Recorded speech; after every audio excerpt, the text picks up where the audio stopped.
नमस्कार दोस्तों, कैसे हैं आप सब। बहुत बहुत स्वागत है आप सभी का हमारे यूट्यूब चैनल लीगल पिलर में। आज जो वीडियो के टाइटल से आपको दिख रहा होगा कि ऐतिहासिक डाइवोर्स मामले, तो कुछ डाइवोर्स के मामले ऐसे हुए हैं इंडिया में जो जिनके जजमेंट बहुत ऐतिहासिक हैं। अच्छा, क्या होता है, जो लोग एलएलबी कर रहे होते हैं या बीएलएलबी, तो उसे एग्ज़ाम होते हैं, उसमें जो क्वेश्चंस आते हैं उसमें कभी कभी जो ये जजमेंट हुए हैं पहले के, ये लिखने से एक तो मार्क्स अच्छे आते हैं, आपकी डिवीज़न अच्छी बनती है, और दूसरी बात ये कि आपको केसेस को समझने में बहुत हेल्प मिलती है। जो पहले के जजमेंट्स हुए होते हैं और जो केसेस जो लोग प्रैक्टिस कर रहे होते हैं, कभी कभी साइटेशंस जो होते हैं वो भी पूर्व के जजमेंट ही होते हैं। तो पूर्ववर्ती निर्णय वो बहुत हेल्प करते हैं आगे जब आप प्रैक्टिस करते हैं लॉ की एज एन एडवोकेट, तब भी आपको ये चीज़ें बहुत काम आती हैं। तो इसलिए भी इन चीज़ों को पढ़ना और जानना ज़रूरी होता है। और अगर आप एग्ज़ाम दे रहे हैं तो भी आपकी मार्किंग जो अच्छी हो, डिवीज़न अच्छी आए, उसके लिए ये चीज़ें बहुत हेल्प करती हैं। दोस्तों, अगर आपने वीडियो में आगे बढ़ने से पहले रिक्वेस्ट है कि चैनल को सब्सक्राइब नहीं किया है तो प्लीज़ हमारे चैनल को सब्सक्राइब ज़रूर कर लिया कीजिए, क्योंकि जितने लोग देखते हैं उतने लोग सब्सक्राइब नहीं करते हैं। तो प्लीज़ चैनल को सब्सक्राइब कर लीजिए, वीडियो को लाइक कर लीजिए, दूसरों के साथ भी शेयर किया कीजिए। अगर आप कुछ कहना चाहते हैं या आप कुछ जानते हैं और बताना चाहते हैं लॉ से रिलेटेड, इस टाइप की चीज़ों से रिलेटेड, तो ज़रूर बताइए, ज़रूर लिखिए। चलिए आगे बढ़ते हैं।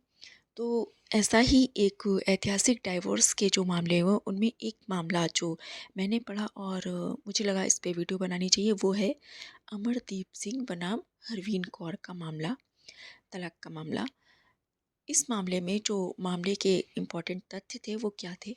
इस मामले के तथ्यों में से, इस मामले में याचिकाकर्ता और प्रतिवादी ने एक दूसरे से शादी की। ऑब्वियसली जब तलाक हो रहा है तो दो लोगों के ही बीच, जो पति पत्नी होंगे उन्हीं के बीच होना होगा और उन्हीं से जुड़ा मुद्दा होगा, और उनके बच्चे भी थे।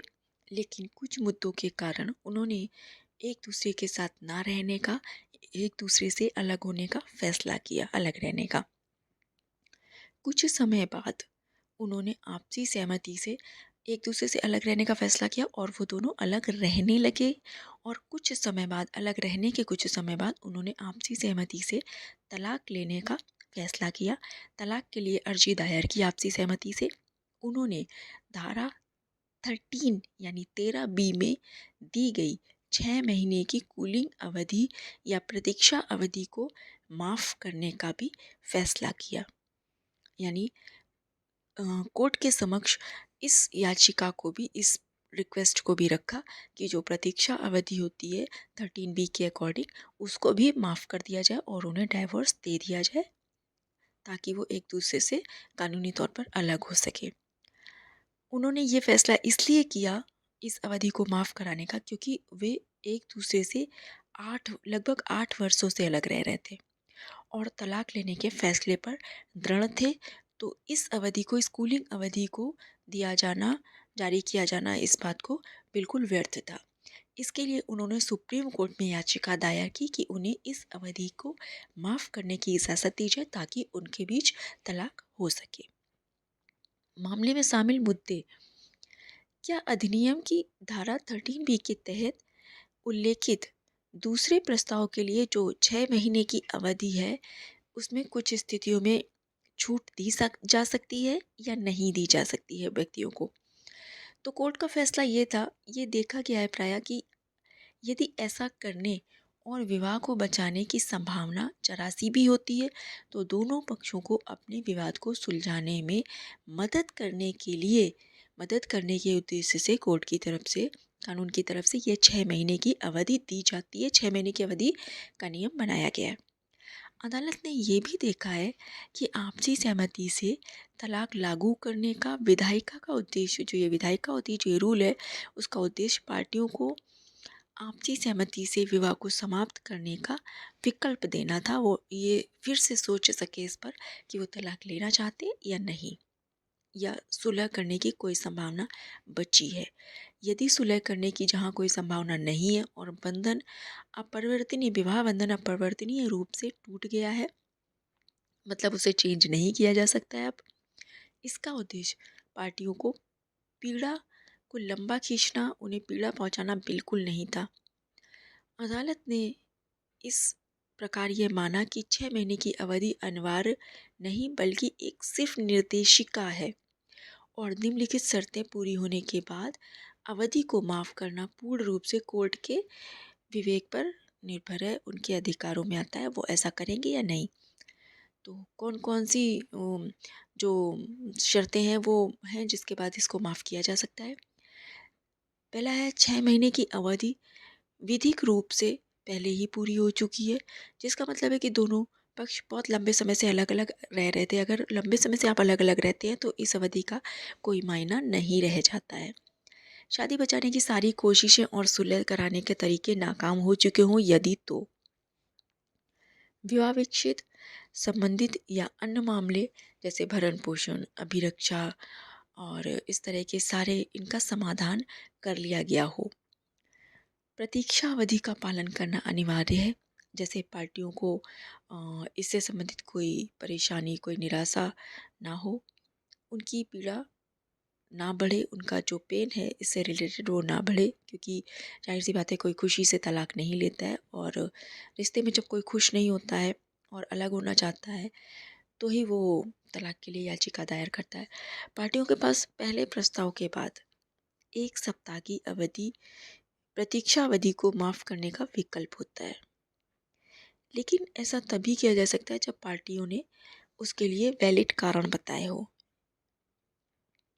और उन कारण को, वो कारण वैलिड है या नहीं, ये तय करना कोर्ट के अधिकार में होता है। निष्कर्ष इस बात से ये निकला कि अलग अलग धर्मों के लिए विवाह का उद्देश्य और उसका महत्व अलग अलग होता है। हिंदू धर्म में किसी व्यक्ति के लिए धार्मिक दायित्वों को पूरा करना और धार्मिक दायित्वों को पूरा करने के लिए विवाह एक धर्म है, इसलिए तलाक और कानूनी तौर पर अलग होने की कोई अवधारणा नहीं थी पहले। वैवाहिक बंधन जो एक बार बन जाने के बाद हमेशा के लिए विद्यमान रहता है माना जाता है, ऐसा माना जाता है। लेकिन तलाक की अवधारणा के आने से इसे तोड़कर अलग किया जा सकता है। पति पत्नी अलग अलग हो सकते हैं कानूनी तौर पर। आमतौर पर तलाक की पूरी संरचना दोषपूर्ण सिद्धांत पर आधारित है। हालांकि इसमें वैवाहिक अधिकारों की बहाली या डिक्री का पालन ना करना या तलाक के लिए न्यायिक पृथक्करण की डिक्री पारित होने के 1 वर्ष के भीतर सहवास की बहाली ना करना जैसे अधिकारों या आधारों को शामिल किया गया है। ये विवाह की निराशा विघटन सिद्धांत की अवधारणा पर आधारित है। 1976 के संशोधन के बाद तलाक के लिए एक जो उदार प्रावधान या आधार जोड़ा गया है, जो कि आपसी सहमति से तलाक है। इसके पहले आपसी सहमति से तलाक नहीं होता था। ये सहमति सिद्धांत पर आधारित है। इस प्रकार ये कहा जा सकता है कि हिंदू विवाह में वैवाहिक जीवन में बहुत कानूनी तौर पर भी भारी बदलाव आया है, लेकिन विवाह की अवधारणा अभी भी वही है। इसमें अभी भी धार्मिक मान्यताएं जुड़ी हुई हैं। अदालत अपने सामने आने वाली हर मामले को विवाह की संस्था को संरक्षित करने का प्रयास करती हूँ और इसीलिए ये चीज़ें बनाई गई हैं कि कूलिंग प्रक्रिया वगैरह, कि आपको समय दिया जाता है कि आप एक बार इस पर फिर से विचार कर लें, एक बार फिर से सोच लें। तो इस तरह के अगर आपके सामने भी कोई मामले आए, आपको भी कोई ऐसे ऐतिहासिक मामले या साइटेशंस वगैरह कोई ऐसा जो निर्णय हुआ है पूर्ववर्ती, तो अगर आप उसके बारे में जानते हैं तो आप हमें भी हमारे साथ भी साझा कीजिएगा। और अगर आपकी रियल लाइफ में कुछ ऐसा हुआ है तो भी साझा कीजिएगा। इसके अलावा बहुत सारे अन्य इम्पॉर्टेंट क्वेश्चंस भी आते हैं जो हिंदू विवाह का एग्ज़ाम होता है फर्स्ट सेमेस्टर में। तो उसमें जैसे बहुत सारे इम्पॉर्टेंट क्वेश्चन होते हैं, जैसे शून्यकरण विवाह से आप क्या समझते हैं, शून्य विवाह क्या होता है, इसे क्या किसे कहते हैं, और हिंदू विवाह अधिनियम 1955 में दूसरा विवाह करने की क्या सज़ा है, और इसके अलावा हिंदू विवाह क्या है और वैध हिंदू विवाह की शर्तें क्या हैं। इसके अलावा रचनात्मक परित्याग से आप क्या समझते हैं, और ये साधारण परित्याग से किस प्रकार अलग है, भिन्न है। इसके अलावा न्यायिक पृथक्करण भी बहुत इंपॉर्टेंट क्वेश्चन है। न्यायिक पृथक्करण क्या है और किसे कहते हैं? न्यायिक पृथक्करण तलाक से किस प्रकार भिन्न है? तो इस तरह के बहुत सारे इंपॉर्टेंट क्वेश्चंस भी आते हैं। दोस्तों, फिर से वही रिक्वेस्ट कि आपने चैनल को सब्सक्राइब नहीं किया तो प्लीज़ सब्सक्राइब कर लीजिएगा, वीडियो को लाइक कर लीजिएगा। थैंक यू दोस्तों, थैंक्स फॉर वॉचिंग।